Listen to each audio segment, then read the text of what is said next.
ច្រើនអ្នកចូលចិត្តញ៉ាំមច្ឆាគឺដឹងហើយតាប្រយោជន៍នៃមច្ឆាគឺមានច្រើនខ្លាំងមែនតើតែថ្ងៃនេះខ្ញុំធ្វើពីផលប៉ះពាល់នៃមច្ឆាហ្នឹងគឺវាមានដែរផលប៉ះពាល់ដោយសារតែខ្ញុំឆែកហើយខ្ញុំទៅតែឃើញវីដេអូមួយតាក់ទងមួយនឹងស៊ីមួយគាត់មានបញ្ហាខ្សោយហូបទៅគឺមាន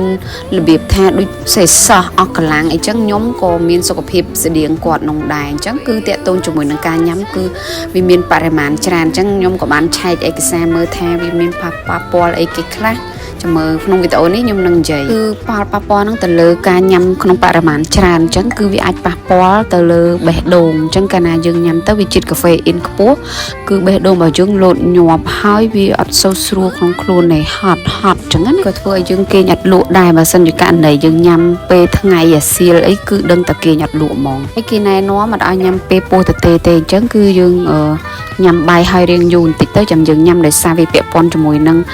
មច្ឆាហ្នឹងគឺវាធ្វើឲ្យយើងនឹងអន់ថយក្នុងការស្រូបយកជាតិដែកពីចំណីអាហាររបស់យើងអញ្ចឹងញ៉ាំយូរទៅបើសិនជាញ៉ាំរាល់ថ្ងៃញឹកញាប់ហើយក្នុងបរិមាណច្រើនគឺធ្វើឲ្យយើងខ្វះគ្រាប់ឈាមទៀតហ្នឹងជំរឿនល្អគួរតែញ៉ាំពេលក្រោយបាយ2ម៉ោងអីទៅហើយសម្រាប់ការញ៉ាំក្នុងបរិមាណតិចតួចល្មមកុំសូវញ៉ាំរាល់ថ្ងៃពេកអញ្ចឹងណាផ្លេចជួយ share វីដេអូនេះដើម្បីឲ្យអ្នកដែលគាត់មានបញ្ហាបានដឹងដែរអញ្ចឹងមានទទួលកំងជាមួយនឹងឈុតមច្ឆានឹងដែរណាអរគុណ